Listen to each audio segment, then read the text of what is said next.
Hello students, welcome to Shivam study career. बच्चों, आज हम जून 2012 यूजीसी नेट जेआरएफ प्रश्न पत्र पर चर्चा करेंगे।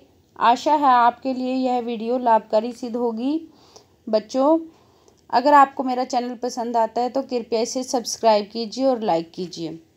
हमारा जो पहला प्रश्न है वह है ऋग्वेदस्य प्रथम मंडलस्य प्रथम सूक्ते कै स्तूयते। आंसर है इसका ए अग्नि। आंसर है ए अग्नि। अर्थात ऋग्वेद के प्रथम मंडल की जो प्रथम सूक्ति है उसमें किसकी स्तुति की गई है? उसमें अग्नि देवता की स्तुति की गई है। जैसा कि कहा भी गया है, अग्निम इड़े प्रोहितम। जो प्रथम मंडल में प्रथम जो मंत्र है वह यही है, अग्निमिळे प्रोहितम। तो अग्नि देवता की स्तुति की गई है। अगला प्रश्न है पवमान है कै उच्यते। पवमान किसे कहा जाता है? आंसर है सोम को। किसे कहा जाता है? सोम को। अगला प्रश्न है शांखायन शाखा कस्य वेदस्य। अर्थात जो शांखायन शाखा है किस वेद की शाखा है? तो इसका आंसर है सी, शांखायन शाखा ऋग्वेद की शाखा है। अगला इसकी ऋग्वेद की अन्य शाखाएं हैं शाकल शाखा, बाष्कल शाखा, शांखायन शाखा और मांडुकायन शाखा। अगला प्रश्न है छंद है कालादि भी वेद कालम प्रथमतः कै प्रतिपाद्यति। अर्थात छंद और काल आदि नाम से पहले वेद काल को किसने प्रतिपादित किया है? तो आंसर है बच्चों इसका मैक्स मूलर ने सबसे पहले छंद और काल आदि नाम से वेद काल को प्रतिपादित किया है। अगला प्रश्न है बच्चों नैघुंटकम कांडम वर्तते।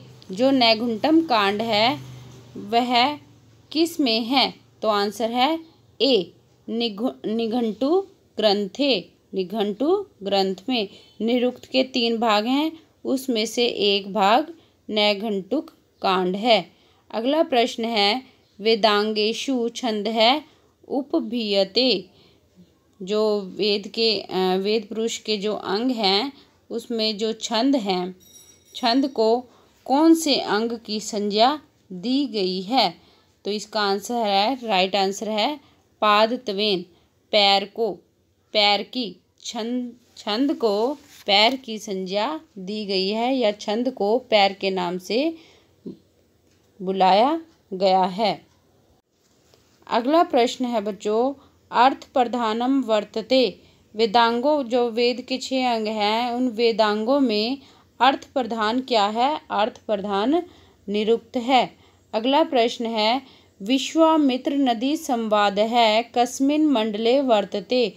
विश्वामित्र और नदी संवाद ऋग्वेद के कौन से मंडल में है? तो तृतीय मंडल में विश्वामित्र और नदी संवाद मिलता है। अगला प्रश्न है मैत्रायणी संहिता केन वेदेन सह संबद्धा वर्तते। जो मैत्रायणी संहिता है कौन से वेद से संबंधित है? तो आंसर है, राइट आंसर है कृष्ण यजुर्वेद से मैत्रायणी संहिता संबंधित है। अगला प्रश्न है आरण्यकम केनाश्रमेण संबद्धम। जो आरण्यक हैं किस आश्रम से संबंधित हैं? तो राइट आंसर है वानप्रस्थाश्रमेण। तो आरण्यक वानप्रस्थाश्रमेण से संबंधित है। अगला प्रश्न है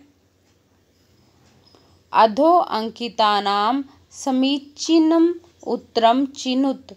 अर्थात जो ये आपको सूक्तियाँ दी गई हैं यह किस से मैच करती है ये बताना है। पहली है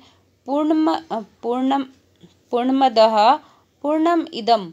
यह सूक्ति किस से संबंधित है? यह बृहदारण्यक से संबंधित है।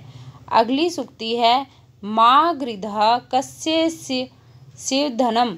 यह उक्ति किससे संबंधित है? यह उक्ति ईशावास्योपनिषद से संबंधित है।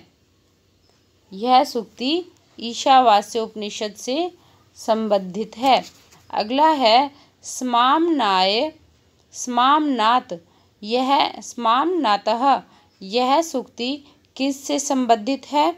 यह सूक्ति निरुक्तम से संबंधित है। यह सूक्ति निरुक्तम से संबंधित है। कौन सी? स्मामनाय स्मामनातः। अगला है पेपलाद संहिता का संबंध अथर्ववेद से है। पेपलाद संहिता का संबंध किससे है? अथर्ववेद से। पूर्णमदः पूर्णमिदम। यह किससे संबंधित है? बृहदारण्यकम से। दूसरी माँ गृधः कस्य शिवधनम। यह किससे संबंधित है? यह ईशावास्योपनिषद से संबंधित है। स्मामनाय स्मामनातः। यह किससे संबंधित है? यह निरुक्तम से संबंधित है। और पेपलाद संहिता यह किससे संबंधित है? यह अथर्ववेद से संबंधित है। तो बच्चों इस प्रकार हमारा ऑप्शन हो गया 4, 3, 1, 2। पहला जो ए ऑप्शन है हमारा सही हो गया। अगला प्रश्न है मध्याकर्तोवित्तम सज्जभार इति पठ्यते। जो यह सूक्ति है यह कहाँ पर पढ़ी जाती है? मध्याकर्तोवित्तम सज्जभार है। यह उक्ति स्वीतर सूक्त में पढ़ने को मिलती है।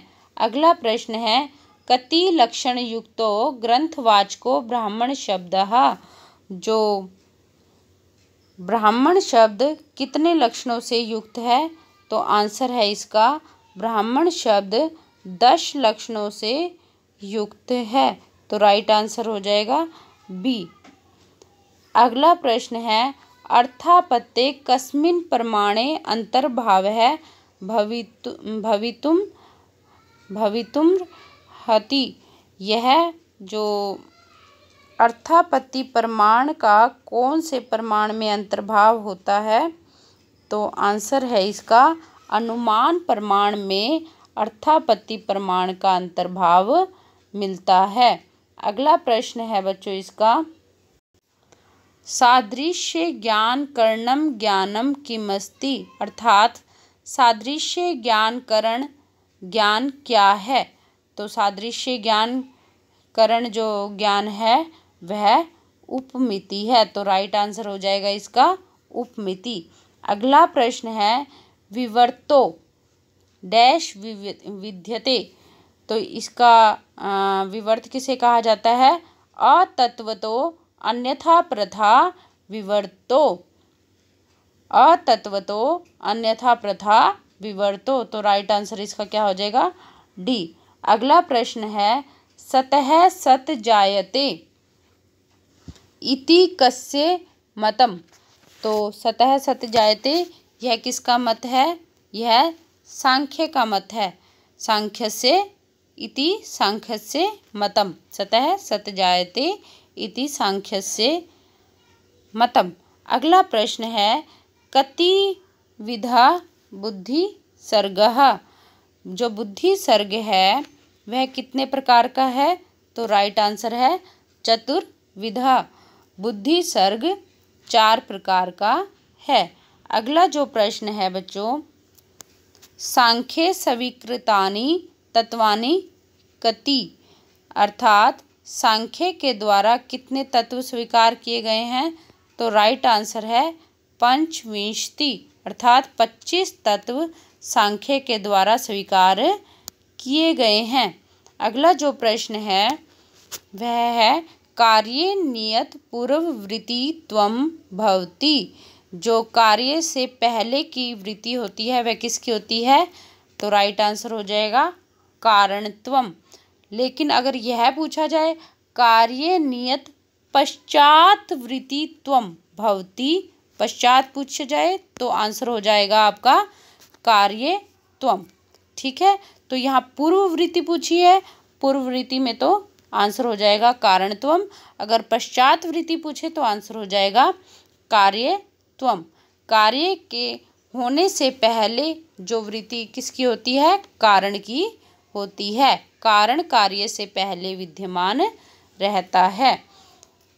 अगला प्रश्न है वेदांतो नाम डैश वर्तते। तो राइट आंसर हमारा है उपनिषद प्रमाणम। उपनिषद प्रमाणम, तो राइट आंसर हो जाएगा हमारा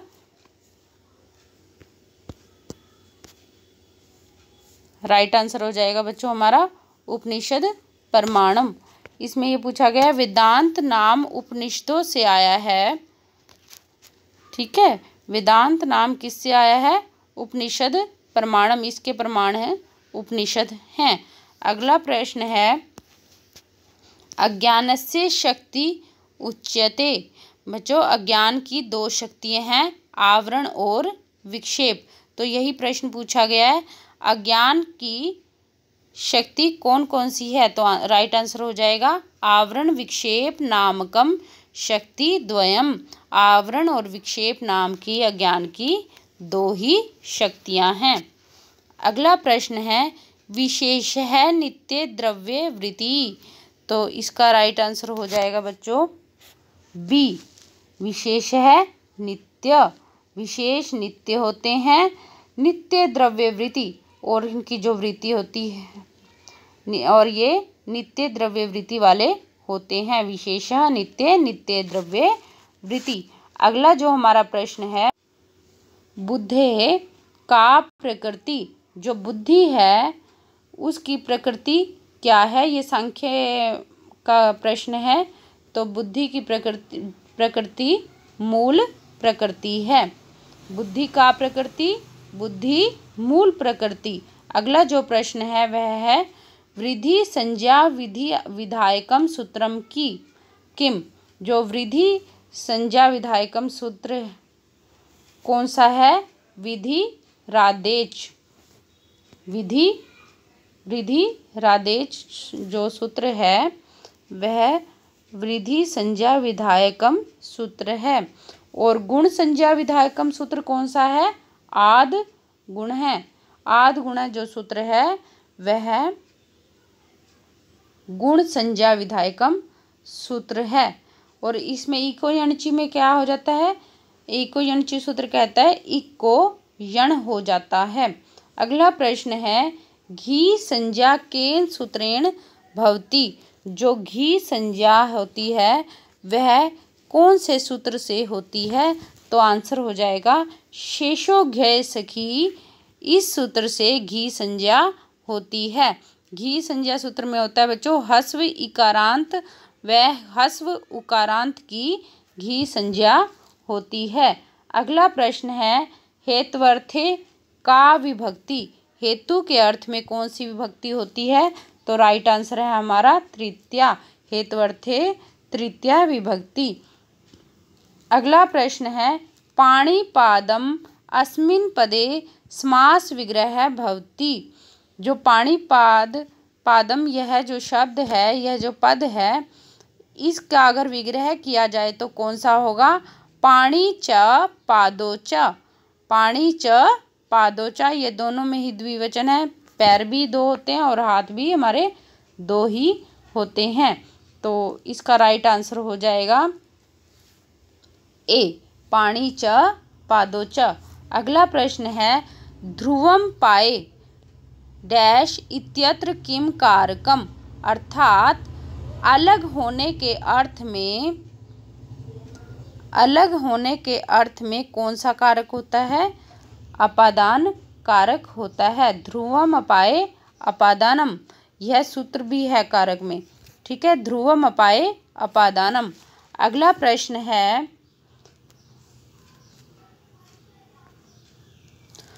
कुक्कुट मयूर्यो इत्यस्य पदस्य लौकिक विग्रह भवति। जो यह पद है इसका लौकिक विग्रह क्या होगा? इसका लौकिक विग्रह होगा कुकुटश्च मयूरी च। कुकुटश्च मयूरी च। कुकुट च मयूरी च। अगला प्रश्न है अधो निर्दिष्टानां समीचीनां तालिका विचिनुत। जो ये तालिका दी हुई है इसमें जो अच्छी आपको मतलब सही तालिका है वो आपको चुननी है। तो पहला है अभिनिविष्ट। अभिनिविष्ट तो यह किसका है? यह क्रम संज्ञा का द्योतक सूत्र है। अभिनिविष्ट यह क्रम संज्ञा का द्योतक सूत्र है। अगला है अप्रकृत। अप्रकृत एकाल प्रत्यय। अप्रकृत एकाल प्रत्यय यह सूत्र है बच्चों। आगे है चित्रगुह। यह कौन सा समास है? बहुव्रीहि समास। चित्रगुह में कौन सा समास है? बहुव्रीहि समास। अगला है स्वर्णम। तुलस्या प्रयत्नम स्वर्णम। यह आपको सूत्र भी दिया गया है तुलस्या प्रयत्नम स्वर्णम। अगला प्रश्न है बच्चों वर्णानाम अतिशयितः सन्निधिः किम संज्ञम स्यात्। अर्थात वर्णों के अधिक पास पास होने पर कौन सी संज्ञा होती है? आंसर है संहिता संज्ञा। अगला प्रश्न है चौराद बिभेति इत्यत्र अपादानम केन सूत्रेण विद्यते। जो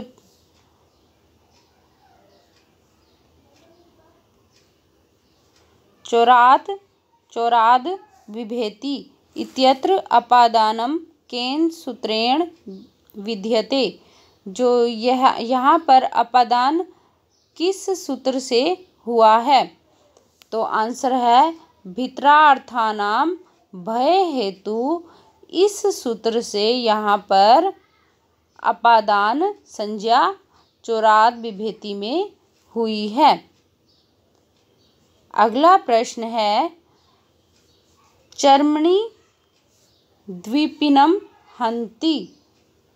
अर्थात चमड़े के लिए द्विपिनम हन्ति हाथी को मारते हैं।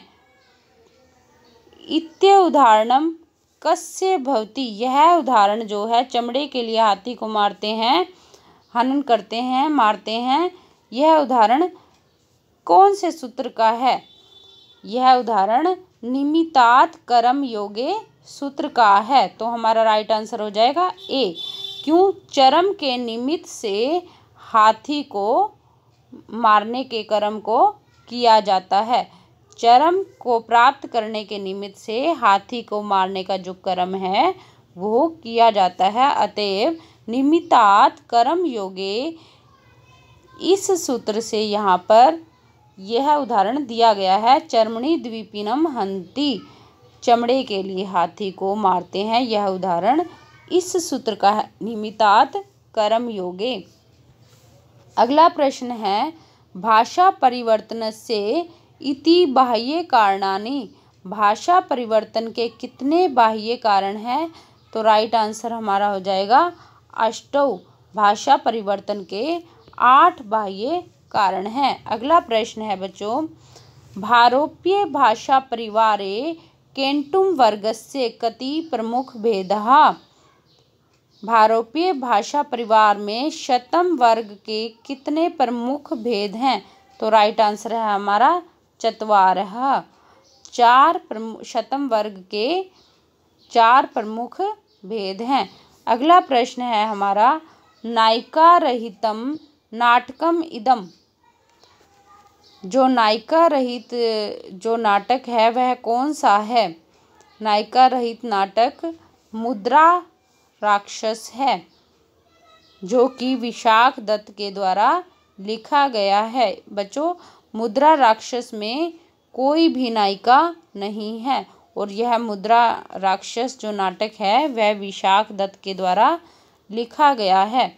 अगला प्रश्न है वर्जन्ति ते मूढध्यः पराभवम् इति कस्मिन् काव्ये उक्तम। जो सूक्ति है वह कौन से काव्य में कही गई है? वर्जन्ति ते मूढधियम परोभवम, तो यह भारवी के किरात अर्जुनीयम काव्य में लिखी गई है। अगला प्रश्न है, विश्रुतस्य वृत्तांतम वर्णितम। जो विश्रुत का वृत्तांत है वह कहाँ पर वर्णित है? दश कुमार चरितम में विश्रुत का वृत्तांत वर्णित है। अगला प्रश्न है, सुभाषितम हारी विशत्ये धोगलान दुर्जनस्य रिपो रिवामृतम इति केनोक्तम। यह किसके द्वारा कहा गया है? सुभाषितम हारी विशत्ये धोगलान दुर्जनस्य रिपो रिव इव अमृतम। यह जो है बाण भट्ट के द्वारा कही गई है। बाण, तो राइट आंसर बच्चों हमारा हो जाएगा बाण भटेन। तो राइट आंसर हो जाएगा हमारा यहाँ पर बाण भटेन।